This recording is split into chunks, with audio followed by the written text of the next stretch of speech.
السلام علیکم ورحمۃ اللہ وبرکاتہ۔ ناظرین، خانہ کعبہ اللہ کا گھر ہے اور گنبد خضرا رسول اللہ صلی اللہ علیہ وسلم کا روزہ۔ اس پوری روئے زمین پر سب سے مقدس اور پاکیزہ مقامات ہیں خانہ کعبہ اور مسجد نبوی صلی اللہ علیہ وسلم۔ مسلمان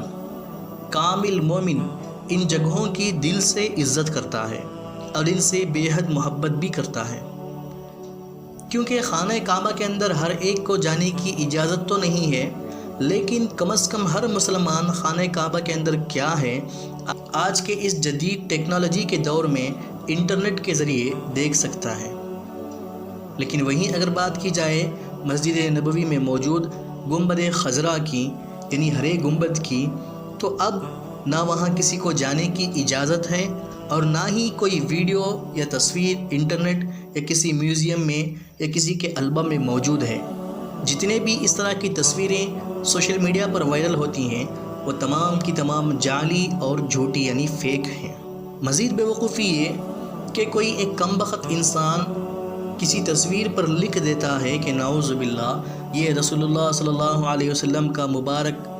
روزہ ہے، یہ رسول اللہ صلی اللہ علیہ وسلم کی مبارک قبر ہے، اسے دیکھ کر خود بھی ایمان تازہ کریں اور دوسروں تک بھی شیئر کریں، اور کچھ بیوقوف مسلمان بغیر تحقیق کرے سوشل میڈیا پر وائرل کرتے رہتے ہیں اور اللہ کے دردناک عذاب کے مستحق ہوتے ہیں، کیونکہ اللہ کے حبیب صلی اللہ علیہ وسلم کا فرمان ہے جو کوئی بھی کسی بات کو اپنی طرف سے میری طرف منسوب کرے وہ اپنا ٹھکانہ جہنم میں بنا لے، اور معلوم نہ ہونے کی وجہ سے سچ سمجھ کر جو مسلمان وائرل کرتے ہیں، شیئر کرتے ہیں، وہ عذاب کے مستحق اس طرح ہوتے ہیں کہ قرآن میں سورہ حجرات میں اللہ تبارک و تعالیٰ فرماتے ہیں، جس کا مفہوم یہ ہے کہ اگر تمہارے پاس کوئی خبر آئے تو پہلے اس کی تحقیق کرو، تحقیق کیے بغیر آگے مت پھیلاؤ۔ تو وہ قرآن کے خلاف اور اللہ کے حکم کے خلاف عمل ہے تو ظاہر ہے کہ اس کا انجام بھی دردناک عذاب ہے۔ تو ناظرین، ہمیں ان چیزوں سے بہت زیادہ حد تک بچنے کی ضرورت ہے، اس بیوقوفی کا ہم حصہ نہ بنیں۔ تو آج کی اس ویڈیو میں ہم یہی جاننے والے ہیں کہ گنبد خضرا کے اندر آخر کیا ہے اور کیوں اب تک کوئی بھی وہاں کی تصویر یا پھر کوئی ویڈیو انٹرنیٹ پر یا کسی میوزیم میں یا کسی کے بھی البم میں موجود نہیں ہے۔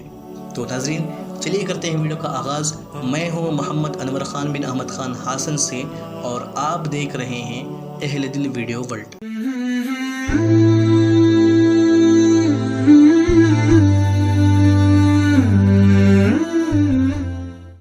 ناظرین، ابھی کچھ دن پہلے سوشل میڈیا پر ایک ویڈیو بہت وائرل ہوئی جس میں یہ دکھایا گیا کہ چیچن کے صدر رمضان قدیر کے لیے سعودی حکام روزہ مبارک کو کھول رہے ہیں اور رمضان قدیر اندر جا کر جذباتی ہو رہے ہیں اور سلام بھی پیش کر رہے ہیں۔ رمضان قدیر نے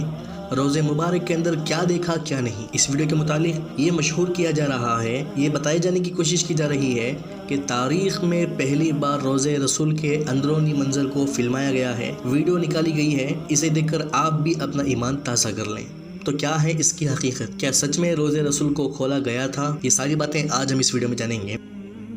ناظرین، رسول اللہ صلی اللہ علیہ وسلم نے فرمایا، انبیاء کی قبریں وہی ہوتی ہیں جہاں ان کی روح قبض ہوتی ہے۔ سرکار دو عالم صلی اللہ علیہ وسلم کا انتقال چونکہ حضرت عائشہ رضی اللہ تعالی عنہ کے کمرے مبارک میں ہوا تو آپ کو وہیں پر مدفون کیا گیا، اور آپ کے پہلو میں حضرت ابوبکر صدیق رضی اللہ تعالی عنہ کو اور ان کے پہلو میں حضرت عمر بن خطاب رضی اللہ تعالی عنہ کو مدفون کیا گیا۔ پہلی بات تو یہ کہ جس تصویر میں صرف ایک قبر ہو وہ تو بالکل بھی حقیقی تصویر ہو ہی نہیں سکتی۔ اگر کوئی 3 قبروں والی تصویر بھی دکھا کر آپ کو کہے کہ یہ روزہ رسول کے اندر کی تصویر ہے تو وہ بھی بالکل حقیقی تصویر ہو ہی نہیں سکتی، کیونکہ پچھلے 5 صدیوں سے یعنی 500 سالوں سے کوئی بھی ہمارے نبی صلی اللہ علیہ وسلم کی قبر تک پہنچ ہی نہیں سکا، اور 500 سال پہلے تو کوئی کیمرہ تھا ہی نہیں کہ وہاں کی تصویر نکالی جا سکے۔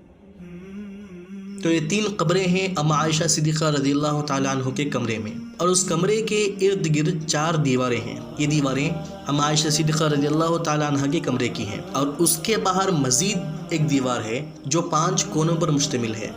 اس دیوار کو حضرت عمر بن عبدالعزیز رحمۃ اللہ علیہ کے دور میں بنایا گیا تھا، اور اس کے 4 کے بجائے 5 کونے رکھنے کا مقصد یہ تھا یہ خانہ کعبہ کے مشابہ نہ ہو جائے، خانہ کعبہ کے سملر نہ ہو جائے۔ اور اس کے باہر بھی ایک اور تیسری دیوار ہے، اور اس تیسری دیوار پر ایک بہت بڑا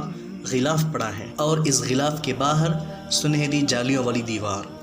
اور یہ سب کی سب جو دیواریں ہیں اما عائشہ صدیقہ رضی اللہ تعالی عنہ کے کمرے کی، اس کے باہر 5 کونوں کی، اور اس کے باہر ایک اور تیسری دیوار، ان تینوں دیواروں میں کوئی بھی دروازہ نہیں، یعنی کسی کے بھی اندر جانے کا امکان ہو ہی نہیں سکتا۔ سنہری جالیوں کے دیوار پر جو دروازہ ہے اگر اسے کھولا بھی جائے تب بھی صرف ان 3 دیواروں کے باہر جو غلاف پڑا ہوا ہے اس غلاف تک ہی پہنچ سکتے ہیں۔ اور اب رمضان قدیر جو روضہ رسول کے اندر گئے تھے، حقیقت میں سعودی حکام نے ان کے لیے روضہ رسول کو کھولا تھا، اور وہ وہیں پر کھڑے ہو کر 3 دیواروں کے اوپر جو غلاف پڑا ہوا ہے اسی غلاف کے سامنے کھڑے ہو کر سلام پیش کر رہے تھے اور جذباتی ہو کر رو رہے تھے۔ سنہری جالیوں کے سامنے کھڑے ہو کر سلام پیش کرنے والے زائرین جب ان سوراخوں سے اندر جھانکتے ہیں تب بھی انہیں صرف وہی غلاف نظر آتا ہے جو ان 3 دیواروں کے باہر پڑا ہوا ہے۔ تو اس طرح سرکار دو عالم صلی اللہ علیہ وسلم اور سلام پیش کرنے والے زائرین کے درمیان صرف چند گز کا فاصلہ ہوتا ہے، لیکن ان چند گزوں کے درمیان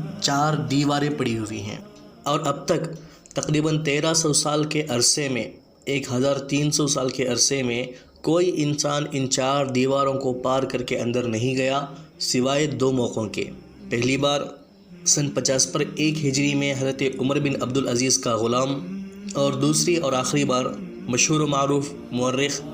علامہ الصمودی رحمۃ اللہ علیہ کے بیان کے مطابق وہ خود گئے تھے۔ سن 880 پر 1 ہجری میں حجر مبارک کی دیواریں جب بوسیدہ ہو گئی تو ان کو دوبارہ بنانا پڑا۔ اس وقت علامہ نور الدین ابو الحسن الصمودی رحمۃ اللہ علیہ مدینہ منورہ میں تھے، اور انہوں نے رسول اللہ صلی اللہ علیہ وسلم کے روضے کے اندر جا کر دوبارہ دیواریں تعمیر کرنے کی سعادت اور خوش قسمتی حاصل کی۔ علامہ نور الدین ابو الحسن الصمودی رحمۃ اللہ علیہ لکھتے ہیں کہ 13 شعبان 880 پر 1 ہجری کو یہ دیواریں مکمل طور پر گرا دی گئیں۔ پھر دیکھا گیا کہ اندر کی 4 دیواروں پر بھی دراریں پڑی ہوئی ہیں، یعنی اما عائشہ صدیقہ رضی اللہ تعالیٰ عنہ کا جو اصل کمرہ تھا ان دیواروں پر بھی دراریں پڑی ہوئی ہیں، تو ان کو بھی گرا دیا گیا۔ ناظرین وہ لکھتے ہیں کہ اب میری آنکھوں کے سامنے وہ مبارک کمرہ تھا، اور اب مجھے اندر جانے کی اجازت حاصل تھی۔ میں نے ایسی خوشبو محسوس کی وہاں پر جو میں نے اپنی پوری زندگی میں نہ اس سے پہلے اور نہ کبھی اس کے بعد محسوس کی۔ وہ لکھتے ہیں کہ اب میرے سامنے رسول اللہ صلی اللہ علیہ وسلم اور ان کے ساتھ ساتھ ان کے 2 بڑے خلیفہ کی مبارک قبریں سامنے تھی۔ میں نے رسول اللہ صلی اللہ علیہ وسلم اور خلفاء کے خدمت میں ادب سے سلام پیش کیا۔ وہ لکھتے ہیں کہ سرکار دو عالم صلی اللہ علیہ وسلم کے مبارک کمرے کی دیواریں کالے رنگ کے پتھروں سے بنی ہوئی تھی جیسے خانہ کعبہ کی دیواریں بنی ہیں، اور ان 4 دیواروں میں کوئی دروازہ بھی نہیں تھا۔ میری توجہ مکمل طور پر تینوں مبارک قبروں پر تھی، اور تینوں قبریں تقریباً زمین کے برابر تھی۔ ایک جگہ تھوڑا اونچا تھا، شاید یہ حضرت عمر بن خطاب رضی اللہ تعالیٰ عنہ کی قبر مبارک تھی۔ ناظرین آپ اندازہ لگائیں کیا منظر ہوگا، کیا کیفیت ہوگی علامہ نور الدین ابو الحسن الصمودی رحمۃ اللہ علیہ کی۔ کیا خوش قسمت انسان ہے، کیا قسمت ہے ان کی کہ وہ بالکل رسول اللہ صلی اللہ علیہ وسلم اور صدیق اکبر اور عمر بن خطاب کے مبارک قبروں کے سامنے اپنی آنکھوں سے ان مبارک قبروں کو دیکھتے ہوئے سلام پیش کر رہے ہیں۔ کیا جذباتی اور کیا نورانی، کیا روحانی منظر ہوگا۔ اللہ اکبر کبیرہ۔ الصمودی رحمۃ اللہ علیہ اپنی کتاب میں لکھتے ہیں کہ رسول اللہ صلی اللہ علیہ وسلم کے مبارک کمرے کی زمین لال رنگ کے ریت کی تھی۔ کمرے کی چھت کو ختم کر کے لکڑیوں کی چھت کو بنایا گیا، اور اس کے اوپر ایک چھوٹا سا گنبد بنایا گیا جس کی اونچائی تقریباً 8 میٹر تھی۔ پھر اس کے بعد دیواروں کی تعمیر مکمل کی گئی، اور سن 880 پر 1 ہجری سے 1470 عیسوی سے اب تک تقریباً 550 سال گزر چکے ہیں، اور اب تک کوئی بھی اندر داخل نہیں ہوا۔